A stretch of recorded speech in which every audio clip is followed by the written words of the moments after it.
jelas dengan beliau pidatonya seperti ini yang saya bacakan tadi itu, dikhawatirkan ya, itu memang betul akan terjadi perpecahan.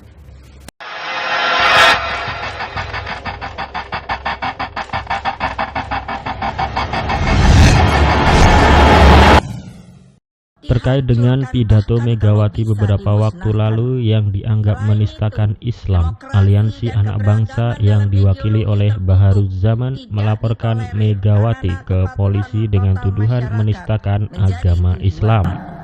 Tidak hanya itu, mereka benar-benar anti kebenekaan kita.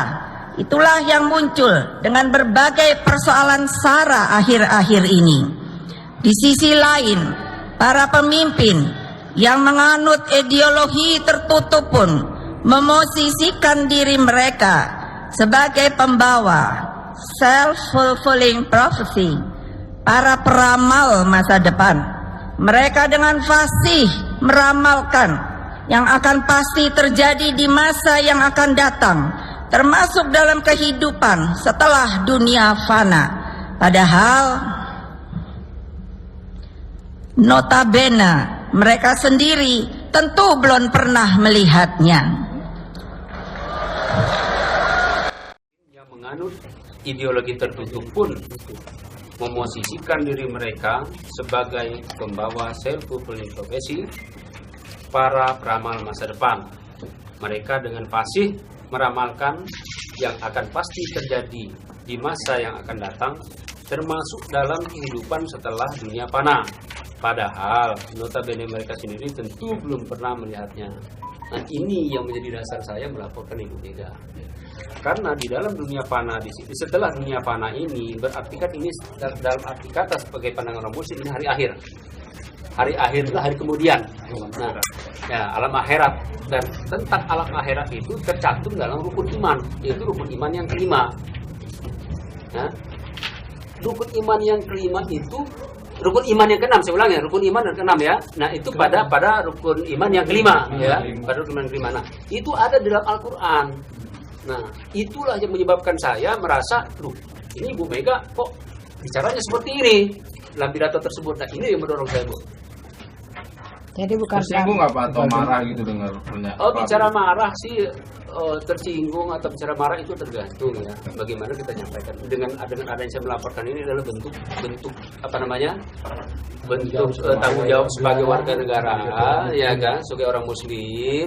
Dan begitu juga Ibu Mega sendiri, beliau kan salah satu dari warga negara Indonesia ini yang harus taat hukum.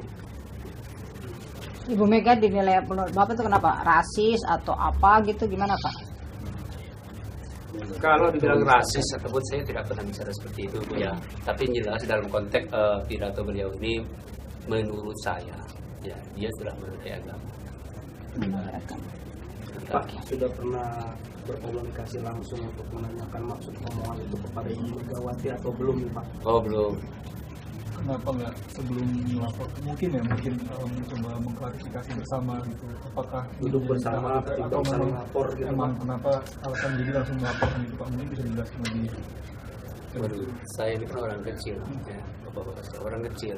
Mana ada saya akses untuk beliau, Ibu Mega. Beliau kan seorang anak deklarator ya. Beliau juga mantan presiden. Jadi mana mungkin tidak akan pernah ada mungkin akses seperti saya. Pak, yang dikhawatirkan apa kalau nggak dilaporkan apa yang bisa terjadi?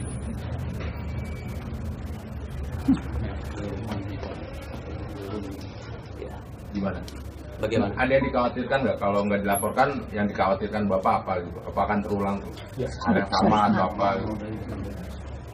Kalau kita bicara menerka-nerka apa yang terjadi, saya tidak bisa menjawab. Tapi yang jelas dengan beliau pidatonya seperti ini yang saya bacakan tadi itu, dikhawatirkan ya, itu memang betul akan terjadi perpecahan. Kalau dengan penyebutan ideologi tertutup sendiri tersinggung nggak? Saya kurang paham. Nggak kan di situ Bu Mega dalam pidatonya nyebut yang meramal, yang disebut sebagai peramal apa? Peramal itu adalah orang yang dengan ideologi tertutup. Nah, Bapak kan melaporkan itu berarti Bapak merasa sebagai orang yang dituduh delik tertutup, Pak? Tidak demikian. Yang saya laporkan adalah tentang yang menyatakan bahwa setelah kehidupan ini ya, saya ulangin ya.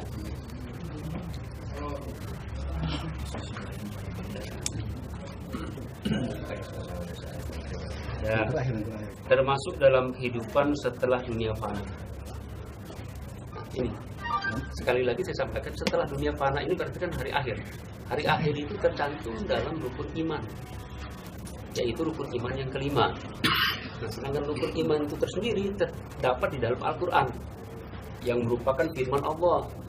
Nah, sebagai orang Muslim, tentu akidah kita manakala Al-Quran itu sudah dinodakan, nah ini yang menyebabkan saya merasa tersakitin. Oke. Bapak, bagaimana sih kalau Ibu Mega tidak terima dan melaporkan Bapak kembali? Oh, kita ini kan negara hukum. Ya. Ibu Mega sendiri pun, ya kan?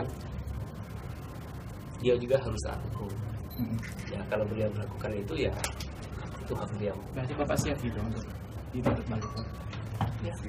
Siap. Ya. Pak, mau sedikit klarifikasi aja Pak. Ini ada info yang beredar bahwa Bapak mantan Ketua FPI Jakarta Utara. Itu gimana sih Pak? Mungkin ini tidak ada ininya. Saya yang sampaikan di sini adalah sesuai dengan laporan saya ke polisi. Oh, tapi ya. kalau untuk info Bapak mantan Ketua FPI itu gimana Pak? Ya, saya tidak bisa jawab itu. Ya. Jadi jelas-jelas saya melaporkan ini sebagai aliansi anak bangsa. Kalau aliansi anak bangsa sendiri Pak, itu sudah berbadan hukum nggak Pak? Sudah terdaftar nggak? Mungkin saya kurang ini itu nanti bicara sama itu gini saya jelaskan ya.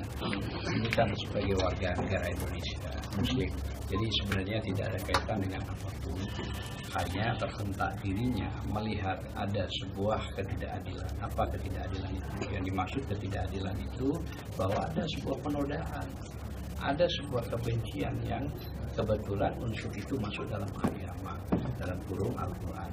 Makanya dia melalui rekan-rekan kita nih lawyer, dia mencoba untuk mengkonsultasikan bagaimana. Nah, kalau bicara akhir atau akhirat itu dijelaskan walaupun iman yang kelima. Saya nggak perlu menjelaskan satu persatu ya. Nah, itu harusnya Bu Mega profesional ya. Tidak perlu juga menyampaikan pidato-pidato yang demikian sehingga menimbulkan sakwa sangka. Nah, sakwa sangka inilah yang berkembang di mana-mana, sudah mulai ada banyak laporan, maka keadilan itu yang dicari. Konteksnya apa? Negara kita hukum. Maka dengan negara hukum inilah kita mencoba. Nah, kalau misalnya ternyata nanti di kepolisian, Bareskrim tidak menemukan itu, saya kira ya silakan, itu hak. Walaupun itu nanti akan digelar gitu ya. Tapi yang paling penting adalah biar proses itu berjalan. Nah, artinya kita tidak ada hubungan dengan tadi organisasi FPI itu. Kita ada organisasi kan baru. Organisasi ini baru lagi langkahnya proses. Terlepas dari apapun itu harus berbadan hukum atau tidak itu nanti. Tapi fakta hukum setiap orang melaporkan itu harus diterima. Dengan konsekuensi apa yang bisa diterima? Oh ini, apa bukti petunjuk ini? Sudah kami lengkapi semua ke Bareskrim. Kemarin waktu pas mendampingi, karena rekan-rekan mendampingi Habib Rizik ini terbagi. Mas, nanti kira-kira kalau sampai lambat diproses atau mungkin tidak diproses, gimana dari aliansi? Tetap kita minta kepada Bareskrim melalui beberapa rekan-rekan kami ini bahwa kenapa kok lama? Ya kami punya hak karena warga negara.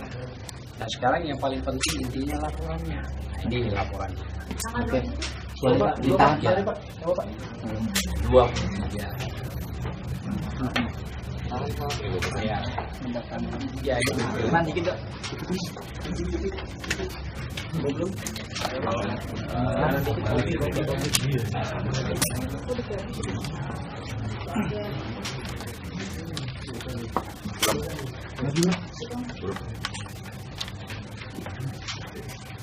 Jadi ini bukti laporan yang sudah ada. Dan kemarin sebelum bukti laporan kami sudah apa namanya itu, ya membangun argumen lah hukumnya, apakah bisa ini masuk.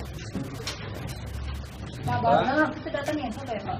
Apa itu? Pelapor ke Mabes itu di tempat siapa? Saya kebetulan rekan-rekan yang mendampingi Habib Rizik dibagi, mana yang ada dibagi. Persoalannya bukan siapa yang mendampingi ya, yang paling penting adalah biarkan keadilan, kepastian itu yang kita cari.